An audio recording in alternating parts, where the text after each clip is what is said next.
Hey, Nick Mocha here for Digital Trends, and today we're talking about this little guy, the Ozone Smog, which is a gaming mouse from a company called Ozone based in Spain.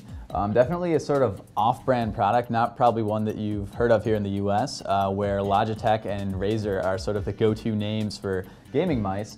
But we decided to give this one a run and see if, despite its $50 roughly US price tag, if it could compete with the big guys. So just to give you guys a quick walk around, obviously you recognize your left and right click on here. These two buttons on the top, the first one is actually the lift button, which you hold down and move it around for a little bit. That actually calibrates the mouse to the surface you're on. The other one is a mode button, which you'll see when I click it, it actually changes the color of this light here. That's switching you through different profiles. Here you have basic forward and back buttons, a place for your thumb there. This button here actually lets you adjust the sensitivity on the fly. You'll see if I click it forward, this little indicator here tells you which level of sensitivity you're at. And if I flip it around here, this side, this grip actually detaches. And underneath there you have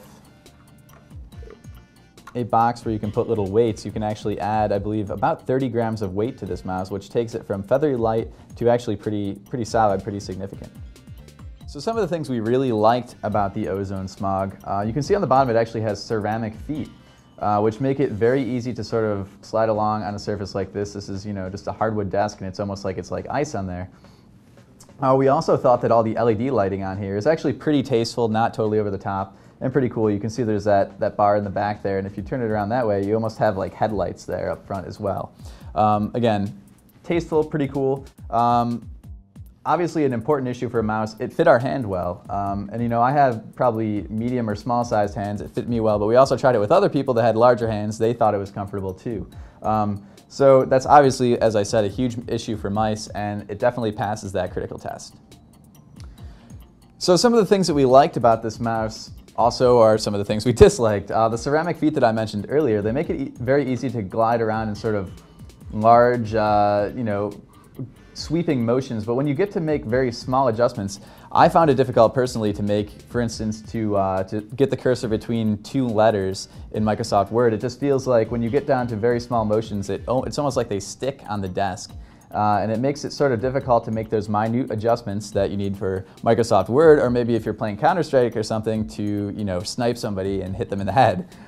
So obviously it's a problem for gamers and desktop people alike. Another issue, the whole thing, or most of it, is actually in gloss black, which is probably not the best choice for something you're going to have your hand on all day. Obviously one side is rubber and the other side is this sort of matte black, but we wish the center weren't gloss black. I mean, it obviously gets kind of fingerprinted up and greasy and just kind of gross looking. Not really the best choice of finish there. On behalf of Ozone. And finally, the software that goes along with this is really not very well polished at all. We installed it on Windows XP and had all sorts of graphical errors with it. It technically worked, but it didn't feel polished, and it had so many glitches that it actually became difficult to use. Wouldn't really recommend installing it, actually. Probably better to just leave it off. So this is probably one of the more contentious review products that we've had in here at Digital Trends. The sort of low-speed sticking problem that I mentioned, other people didn't complain of at all and actually really like this mouse. So I can't say that I totally knock it and I don't recommend it, but I would recommend that if you're going to investigate one, try it hands-on. Actually, try to get the feel for one in a store or something. Unfortunately, because it's not available in the US, that might be difficult unless you have travel plans to Europe sometime soon. But we really would recommend with all peripherals like this, with mice, with keyboards, definitely try to get hands-on beforehand if you can. That is by far the best way to choose.